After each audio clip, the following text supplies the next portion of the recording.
Hello दोस्तों, intention of success में आपका स्वागत है। आज हम लोग शुरू करेंगे उपसर्ग। क्लास 10th में उपसर्ग सिलेबस के अनुसार ये पढ़ा रहे हैं और बताएंगे बहुत बेहतरीन तरीके से, और आप लोग समझेंगे इसको। एक बार समझ लेंगे, पेपर में आपका 2 नंबर एकदम कंफर्म हो जाएगा कि 2 नंबर मिल जाएगा आसानी से। इसमें कोई ज़्यादा परेशानी नहीं होगी। और इसमें आपका जो समास है, समास में केवल 4 ही समास आपको पढ़ने हैं। सिलेबस के अनुसार जो दिया गया है, द्वंद्व, द्विगु, कर्मधारय और बहुव्रीहि समास। तो हम लोग सबसे पहले आज समझ लेते हैं कि समास क्या होता है। तो समास से हम लोग बातचीत करते हैं, उसको समझ लेते हैं कि समास क्या है। तो पहला ही पॉइंट देखिए, समास का शाब्दिक अर्थ है संक्षेपीकरण। यानी समझ लीजिएगा कि समास का क्या अर्थ होता है। सीधे शाब्दिक अर्थ संक्षेपीकरण या छोटा करना। समास 2 शब्दों से, यानी समास 2 शब्दों के योग से बना है। कितने? 2 शब्दों के योग से बना हुआ है। अब इसका अर्थ होता है सम प्लस आस। यहाँ पर सम का अर्थ है पास। क्या होता है? पास। तथा आस का अर्थ होता है आपका रखना। ध्यान से समझिएगा, यही बात समझना है कि सम का अर्थ होता है पास तथा आस का अर्थ होता है रखना।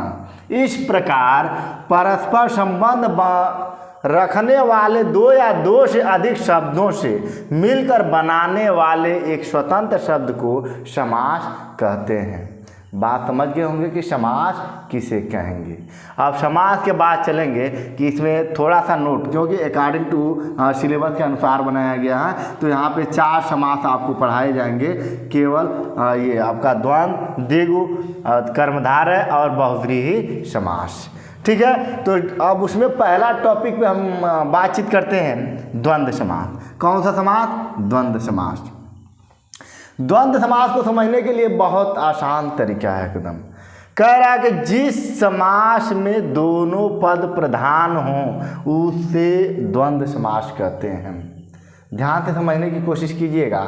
यानी कि द्वंद्व समास में दोनों पद प्रधान होते हैं, यानी कि पूर्व पद भी और उत्तर पद भी। इसमें दोनों पद में एकदम प्रधानता होती है, दोनों आपस में एकदम बराबर होते हैं। ठीक है। तो वैसे इसको भी समझ लेंगे। अब यहाँ पे उदाहरण की दृष्टि से देख लेते हैं हम लोग। पहला ही उदाहरण, यहाँ पे समस्त पद हो गया और यहाँ पे समास विग्रह हो गया। तो देख लीजिए, सुख और दुख। मैं एक बात बता देता हूँ कि आप लोगों को समस्त पद में हमेशा देखने को मिलेगा योजक चिन्ह। आप योजक चिन्ह देख करके पहचान जाएंगे कि कौन सा आपका समास है। तो योजक चिन्ह जब भी आ जाए, ये क्या होता है? ये वाला जो चिन्ह आया है, कौन सा चिन्ह बोलेंगे? योजक चिन्ह। योजक चिन्ह देख करके ही आप पहचान कर लीजिए कि क्या होगा, आपका द्वंद्व समास होगा। और समास विग्रह करने पर इसमें जुड़ जाता है और, चाहे तथा जुड़ता है। क्या जुड़ता है? और तथा जुड़ जाता है यहाँ पे। तो हमेशा जब विग्रह करेंगे और जुड़ेगा और इसमें तथा जुड़ जाएगा। ठीक है। तो एक पहला ही पॉइंट, सुख दुख। तो इसको केवल 2, यानी सुख भी होगा अपने आप में एक अलग पहचान है, और जैसे सुख आता है वैसे ही दुख। तो इसमें किसी की प्रधानता नहीं है, दोनों अलग अलग, यानी कि दोनों आप प्रधान हैं, केवल एक की प्रधानता नहीं करेंगे। तो यहाँ पे क्या हो गया? दुख और सुख। उसी तरह से रात दिन, रात दिन, तो रात भी होती है और दिन भी होता है। तो उसी तरह क्या होगा? रात और दिन। आपको क्या लगाना है? बस यहीं पे आपका देख लेते हैं कि अव्यय जो होगा समुच्चय बोधक आप और से जोड़ देंगे यहाँ पे। ठीक है। पाप और पुण्य। पाप और पुण्य, देखिए पाप है पुण्य है, तो पाप एक तरफ होगा तो क्या होगा? पुण्य भी एक तरफ होगा। ठीक है। पिता पुत्र, पिता और पुत्र। नर नारी, नर भी रहेगा तो नारी रहेगा, यानी कि पुरुष है और स्त्री भी रहेगी, यानी कि नर और नारी। इसको हम लोग समुच्चय बोधक चिन्ह से जोड़ देंगे। फिर माता पिता, यानी माता और पिता, इसमें कोई शक नहीं है, आपको बस इसे जो ध्यान देने की ज़रूरत है। अन्न और जल, ये पॉइंट ध्यान में रखिए, अन्न और जल है। तो क्या होगा, अन्न भी होगा, इसको समुच्चय बोधक चिन्ह से समुच्चय बोधक रख देंगे, और जल, अन्न और जल। इससे आसानी से आप समझ सकते हैं कि इसमें जो द्वंद्व समास होता है, द्वंद्व समास में केवल योजक चिन्ह देख करके पहचान कर लेंगे कि ये द्वंद्व समास होता है।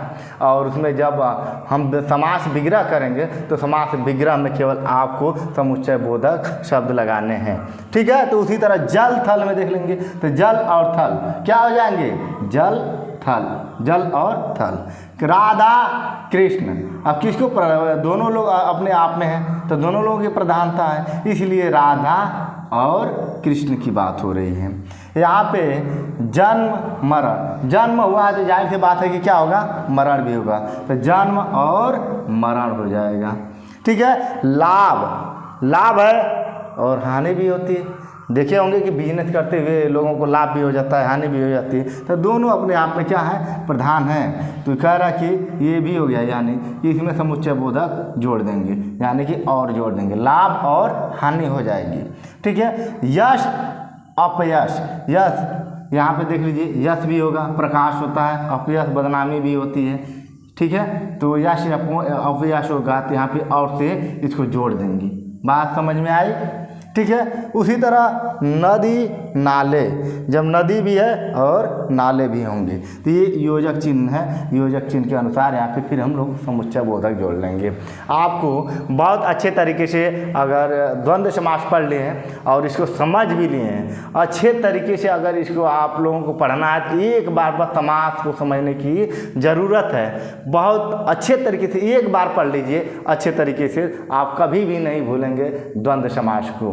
और उसी तरह और 3 बचा है आपका, द्विगु समास, कर्मधारय समास और बहुब्रीहि समास। इसको आप अगले क्लास में देख सकते हैं। कल इसको मैं अपलोड कर दूंगा, फिर आप लोग यूट्यूब पर देख सकते हैं, ठीक है। तो मैं यही कहूँगा कि आप लोग अकॉर्डिंग टू सिलेबस के अनुसार पढ़िए और नंबर को अच्छे तरीके से स्कोर करिए।